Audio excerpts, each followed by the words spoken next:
Hey, it's Jeff Zito. Thanks for checking out another episode of the Celebrity Jobber Podcast, streaming on Spotify, iHeart, Apple Podcasts, wherever you listen to your podcast.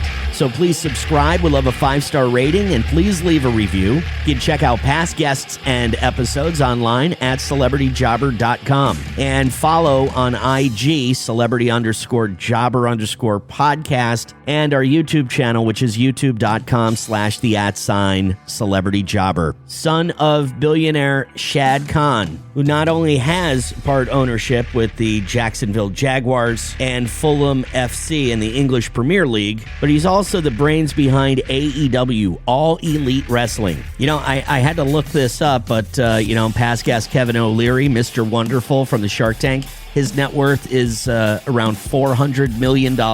So this week's guest is my first billionaire. AEW's Tony Khan is my guest this week on Celebrity Jobber. The Celebrity Jobber Podcast with Jeff Zito. If you like what you hear, please subscribe, give a 5-star rating, and leave a review. Check out all our past episodes on Apple Podcasts, Spotify, or wherever you pod. What if these celebrities weren't famous? What would they have become? What was their first job? We're about to find out. Hey, Tony, how are you? Doing fantastic. Thanks for having me on. Listen, thank you. I think this is the first, I think you're my first billionaire I've ever spoke to. So it's pretty cool. You know, I was looking up, I have a podcast about everybody's jobs, and Mr. Wonderful, Kevin O'Leary, I just looked up. He was about 400 mil. So I thought he was close, but this is it, man. I'm glad to have you on. Thanks for having me. Absolutely. So tell me a little bit about growing up. You're from Champaign, Illinois. Tell me a little bit about Champaign, Illinois, if you don't mind. Sure. I'm from Champaign, Illinois, which is a town that is the home to the University of Illinois. My parents went to the University of Illinois, and my father started working there after school, and that's where my family settled, and that's where I was born. I grew up there going to the Illinois football and basketball games. We've been having some good success with the Illini recently in football and basketball. And it's a big part of my life. And I grew up watching Illini football, basketball, and wrestling. And the first time I ever went to pro wrestling was in Champaign, Illinois. The first main event I ever saw was 1991 summer when I was 8 years old. I saw The Ultimate Warrior versus The Undertaker. And my dad was not a wrestling fan, but he was very cool about, taking time out of his very, very limited free time that he had, working 12, sometimes 14, 15-hour days and being on the road, traveling for work all the time. It was really very cool with him to take time out of his schedule to take me to wrestling. And that's where I first dreamed of the idea that became AEW, to start a pro wrestling promotion. It was really dreamed up in Champaign, Illinois. That's crazy. So let's go back to your love of wrestling. I wanted to mention just first and foremost here that AEW Collision at the RP Funding Center in Lakeland, Thursday, October 2nd, airs on TNT, streams on HBO Max, and tickets are still available for the event. But Tony, your love of wrestling, when you started to tell me about your first main event, was in 1991, The Ultimate Warrior and The Undertaker in Champaign, Illinois. Tell me, what was it? What wrestler was it? When was it that you got really locked into wrestling? Because I was a huge fan of wrestling, the same era, a little earlier, maybe early to mid 80s, Hulk Hogan, the Iron Sheik, Big John Studd, Hillbilly Jim, Mr. Wonderful, Paul Orndorff. Those were my guys. So tell me, who were your guys, and about what time frame are we talking that you really got locked in? Well, that's a great question. I first started watching in 1990, and it was really watching other shows. I'm a child of television. I grew up with a TV in my room and a satellite dish bigger than the room I'm currently in, like a satellite dish bigger than my kitchen when I was a kid, that we could pick up basically anything in the world on. And I started watching wrestling having seen Sergeant Slaughter as the host of G.I. Joe. Okay. He was the live action host, and he was also a character in G.I. Joe. And I also watched the A-Team. I had seen Hulk Hogan on the A-Team. And I saw that they were actual people on a wrestling show, Hulk Hogan and Sergeant Slaughter both. So I started watching it and really gravitated towards it. And it wasn't any one wrestler or part of it that really brought me in. It was the whole thing. I got very excited about it. And I started reading and watching as much wrestling as I could, watching more shows, learning about wrestling, reading about the era a lot that you talked about, even though I wasn't watching in the early 80s. And some of this was before I was born. I became a real student of wrestling history as a kid, and I still am, always studying the past and trying to learn about classic wrestling and classic wrestlers and classic matches. And today with AEW, it's really amazing. I've been able to work with so many of my all-time favorites, and I would say at the top of the list, you would have Ric Flair, Ricky the Dragon Steamboat, Great. Steve Austin, who I've never gotten to work with in AEW, but I was on the Steve Austin show. He reviewed the very first AEW pay-per-view 6 years ago. He was incredibly complimentary, and I think he's the greatest wrestler of all time, Steve Austin. And I grew up as a huge fan also of Sting, who then I was able to work with in AEW, and we actually had Sting's retirement run. He did 3 years in AEW. He went out in such grand fashion just last year at AEW Revolution, and I think that's one of our proudest moments we've ever had in AEW, and that really brought it all full circle to me to stand there with maybe 3 of my favorites ever, could be my 3 favorites ever: Sting, Ricky Steamboat, and Ric Flair. The Celebrity Jobber Podcast with Jeff Zito. The Celebrity Jobber Podcast with Jeff Zito. Tony, you're telling me just a bit ago that you were, 8 or 9 years old when you saw your first wrestling match. Dad wasn't really a big fan. I can totally relate. My dad, same thing. Not real big fan, but he took me. But tell me, you said you got the idea for AEW when you were 8 or 9 years old. How is that even possible? Like, I can't even conceive. Give me more specifics. When you're 8 or 9 years old, you're thinking to yourself, I'm gonna form an alternative wrestling alliance to the other guys. What was your thought process at 8 or 9 years old? Well, I wanted to start a wrestling league, and I didn't have all the ideas, definitely didn't have the name AEW yet. But it's kind of amazing because this week we're celebrating the 6-year anniversary of Wednesday Night Dynamite. I first thought of wanting to be a wrestling promoter long before I really understood the ins and outs of the wrestling business, and followed it as closely as I could, dreaming of someday being a wrestling promoter and a wrestling matchmaker. And when I was 12 years old, it was not Google yet. It was like probably a search engine that does not exist anymore. It might have been Yahoo, which obviously does exist, but it also could have been like Ask Jeeves or Lycos or Hotbot. Whatever it was, it definitely was pre-Google. And I searched for, is wrestling real? Or, the equivalent of that.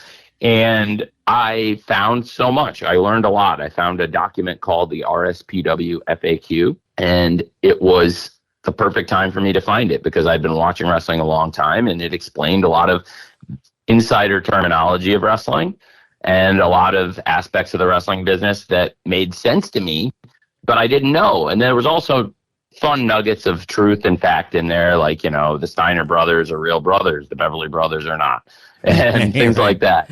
And I found this really interesting. It had a lot of real people's real names, not their wrestling names, and things of that nature. Terms that I had never heard until that day, like heat and angle. Right. And I really, just weeks after that, in 1995, when I was 12 years old, I started writing a wrestling show. And it was called Saturday Night Dynamite. And I've been writing that show now for over 30 years. And for over 6 years, it's actually been on TV. For the shows to be on TBS and TNT, that's incredible to me because I grew up watching wrestling on TBS and TNT every week throughout my childhood. And I mentioned all those great names I grew up on. But again, Ricky the Dragon Steamboat, Ric Flair, stunning Steve Austin. Yes. Sting, ravishing Rick Rude. I love him. Dustin Rhodes. And another one of the great things we've done in AEW that I was so proud of, after some injuries took a toll on us. The guy who stepped up at our biggest event ever in North America won the TNT championship. And I grew up watching wrestling on TBS and TNT. I grew up watching this guy. He's one of my very first favorite wrestlers, and it was Dustin Rhodes. Yes. Who's been wrestling now for over 30 years. I've been a fan of his for over 30 years. And I've gotten to work with him for over 6 years since the very first AEW show. And I was so proud that Dustin Rhodes was the one to step up and win the TNT championship after I grew up watching Dustin Rhodes for years as a huge fan of his. Long before he ever wrestled under the name Goldust, he was Dustin Rhodes. And it was really cool to have that moment as well. Dynamite is an idea that goes back to when I was 12 years old. Crazy. So to your point, yeah, it's something I really have always wanted to do. And I didn't necessarily, when I was 12, maybe know all the ins and outs to begin with, but I definitely knew a lot more when I was 12 than I did when I was 8. And by then, when I was 12, I started putting dynamites together. And to be honest, I look back at them sometimes on some of these old shows, and I'm pretty impressed. I think there's some good stuff in there to this day. So yeah, I wasn't crazy as a kid. So it was some good ideas in there. The Celebrity Jobber Podcast with Jeff Zito. Celebrity Jobber. So, Tony, the owner of AEW and Ring of Honor, you also have ownership in the Jacksonville Jaguars and Fulham FC in the English Premier League. You have ownership and executive roles. Before all of this sports executive ownership career, can you tell me what your very first job was? Well, I'll give you a paying job and then a non-paying job. Okay. My first non-paying job was I was an assistant basketball coach, and I kept the stats. And when I was a kid, I got more and more involved each year with the team.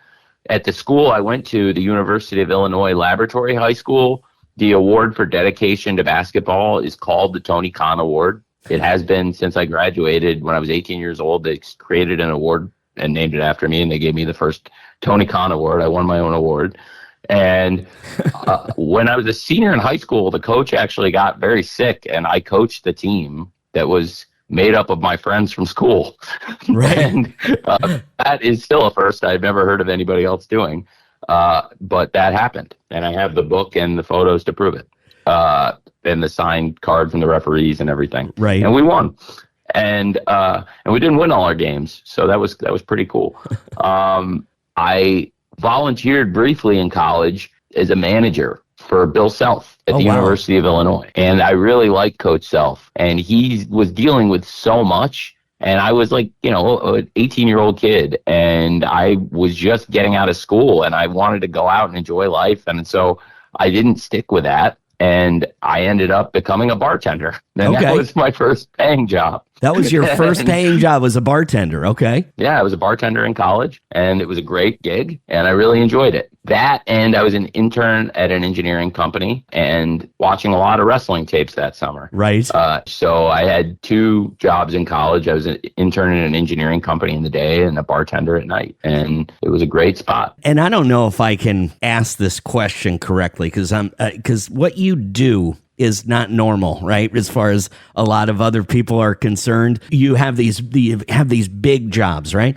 Owner of AEW and Ring of Honor, ownership roles and executive roles with the Jags and Fulham FC. So can you describe a normal work day? Is that even, I'm sure that's not even a question, because there's probably, it doesn't exist, right? There's no normality to your work day.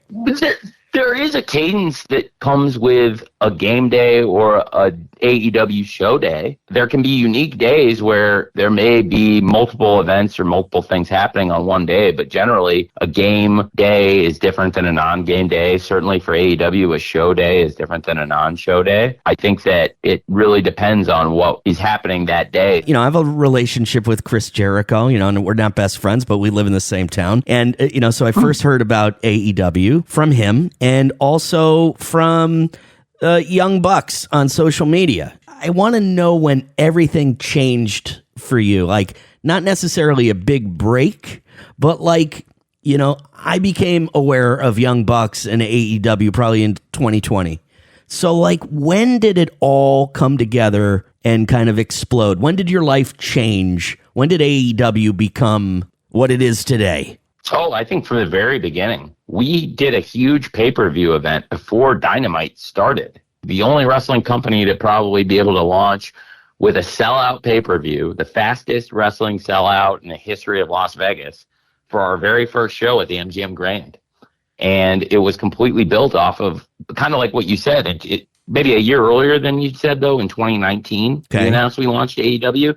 And there was so much buzz on this event before we had even done a TV show. We sold out, and we had multiple huge pay-per-views. And then in October, we launched the Wednesday Night Dynamite in 2019. I think it started being AEW right as soon as we announced it because of the fans. The fans embraced it. And then it really went to the next level 6 years ago this week when we started doing Dynamite. We had already had these great pay-per-views. We had a really hardcore, loyal following that was buying our pay-per-view shows before we had even put a TV show on. And then we launched the TV with Dynamite 6 years ago this week, and AEW has been running strong ever since. And I think it's been a huge part of my life every single week since then. We have not had any time off since Christmas of 2019.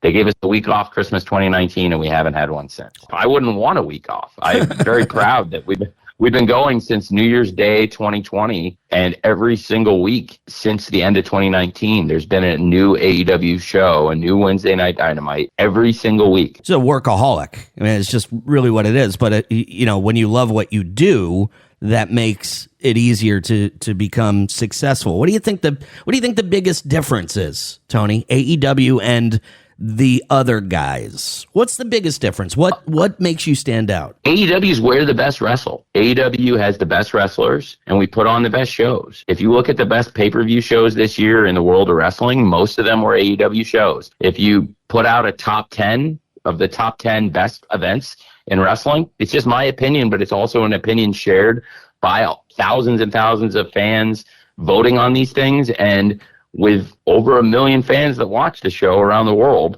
there's a lot of people that believe what I'm saying is true. I think if you took a top 10 events in wrestling this year, most of them would be AEW shows based on quality, because AEW is where the best wrestle. I believe that. And I also think that the quality of the shows, the rivalries, the stories, it's all better than it's been ever in AEW this year. And I'm really proud of that fact.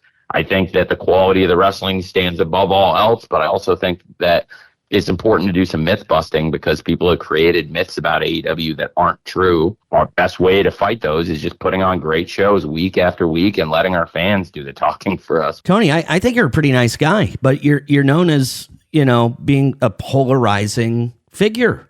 Is that part of the shtick? Are you polarizing? Is that what you're trying to do? Because I don't see it. Well, I appreciate that. I think I am just a genuine person. I do work really hard, and it's a lot of fun in wrestling. So it's fun work. And if you enjoy what you do, it's a great blessing. So I've heard that, but I also think that a lot of that goes back to myth busting. And I used to kind of fight that stuff and push back against it. And this year I've just been a lot more laid back about it, and I let it come to me, if that makes sense. It does.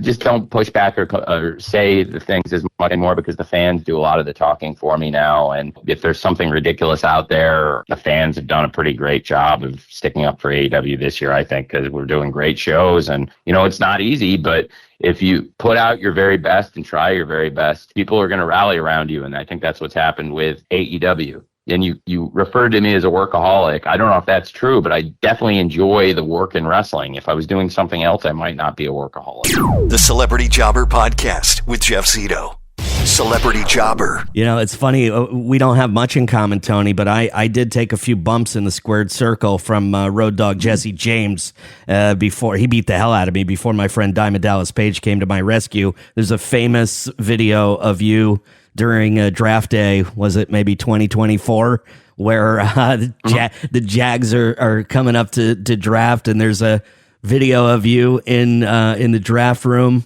with neck brace on because of a pile driver the night before.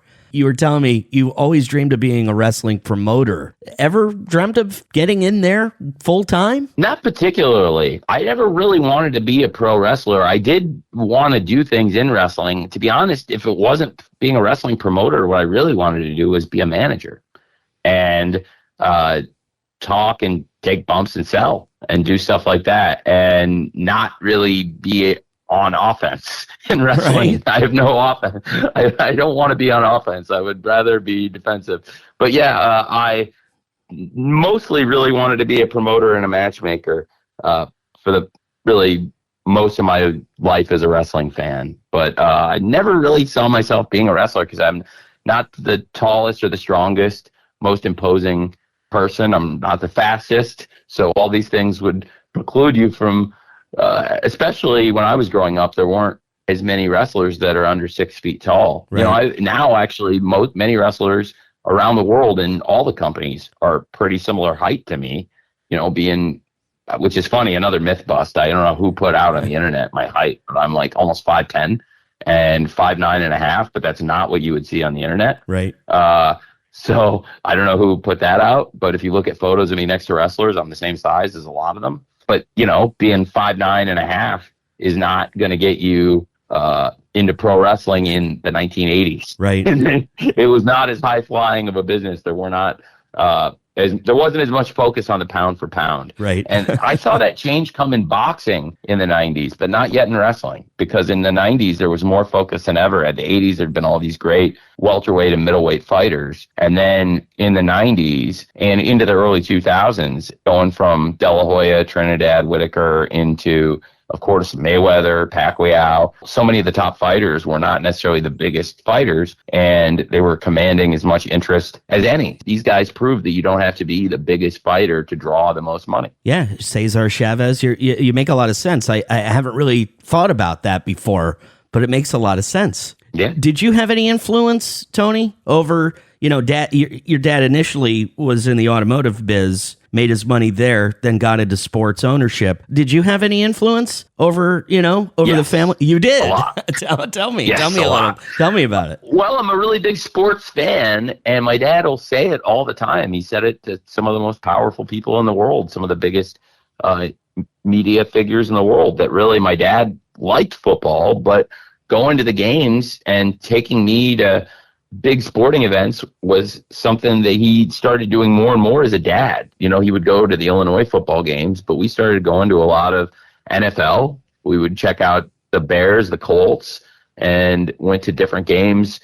We were college football and basketball fans in our hometown, but then we went to a lot of pro and college basketball. So I would see the Colts and the Bears and the Bulls and the Pacers a lot. And my dad wanted to be in the sports business. And I think because we would talk about it a lot when I was a kid, he was always interested in the business side of the sport. And I do think going to the games, at least from what he said to people, definitely drove him to want to be a sports team owner, because he, as a father, really embraced sports more than he had before he was a dad. He was a great dad, and he didn't have a lot of free time. But when he did, he would take me to games, and he would go to see NFL and NBA with me and MLB. And then he fell in love with the sports, and that probably happened by just going with you. Yeah. I definitely think going to the games made him want to be more involved in it, and that got him more and more interested in it. And I'm sure it's something that deep down, a dream he always had. But when it's come up, he said, being a dad and going to all the games really made him want to do it more and more. So I thought that was cool. I think it's cool too, man. I tell you, your time is valuable. I really appreciate your time. You've given me more than you should have, and I probably took more than I should have. And but I appreciate it, Tony. Once again, AEW Collision, RP Funding Center, Lakeland, Thursday, October 2nd.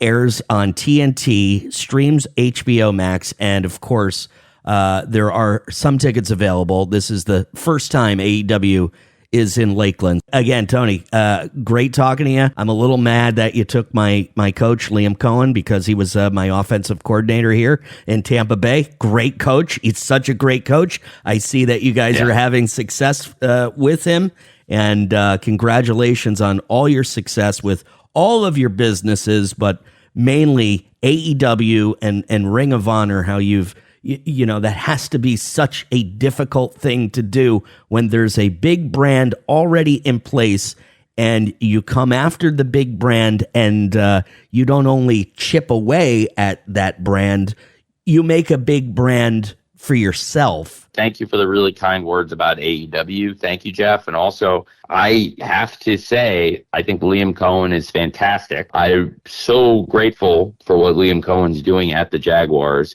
It's a real blessing to work with such a brilliant coach as Liam Cohen and somebody who has the respect of every single person in the organization. We have a great group here with the great young GM, James Gladstone, who's one of the sharpest minds in football and such a quality, high-integrity person. Tony Baselli, the Hall of Fame legend, bringing all of his experience with the Jaguars and Jacksonville and in the NFL.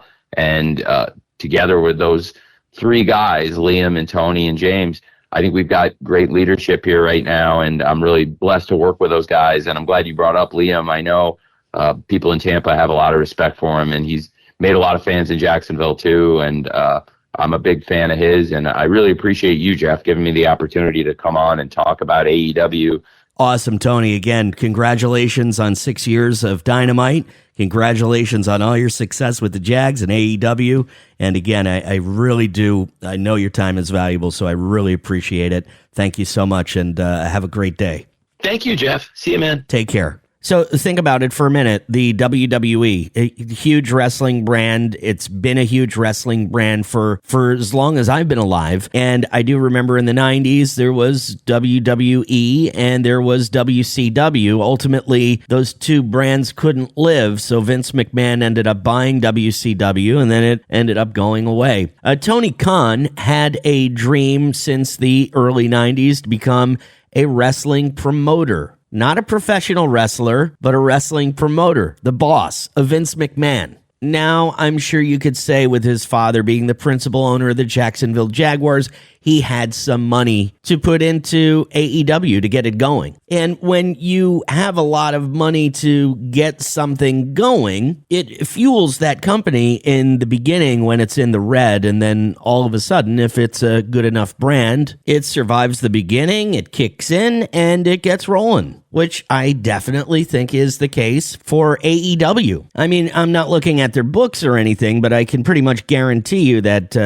Shad Khan, the father, wouldn't be dumping money into a failing business 6 years straight. AEW with 2 successful TV shows, which is definitely key for survival in the world of professional wrestling. And to get ratings on TV, the wrestling must be good. And it is. First real job was a bartender, but he also talked about volunteering to be a basketball coach when he was in high school, then interned for Bill Self, who at the time was the head coach of Illinois. Obviously, he's been the head coach of Kansas for the better part of 20 years now. He also interned at an engineering firm while in college. So, Tony didn't grow up a lot like us. When I mean us, I'm thinking there's not too many billionaires listening to this right now. And by the way, no shade whatsoever. Your parents are who they are. Shad Khan, a Pakistani immigrant, moved to this country in the 60s, went to college at University of Illinois, washed dishes for $1.20 an hour, and made his money in the automotive business. He is self-made, and I am sure 100% without a doubt, he has taught his children a very strong work ethic. And anyone that says differently about Tony Khan is probably just coming from a place of jealousy. Interesting guy, billionaire Tony Khan, with ownership in the Jacksonville Jaguars, Fulham FC, the English Premier League, and of course, the brains behind AEW, All Elite Wrestling, which he came up with the idea for when he was 9 years old, basically by going onto a search engine and asking, is wrestling real? Thank you so much for checking out another episode of the Celebrity Jobber Podcast. Streaming on Apple Podcasts, Spotify, iHeart, wherever you listen to podcasts. Please subscribe. Would love a 5-star rating, and please leave a review. And again, thank you for listening. See you next week. I'm Jeff Zito.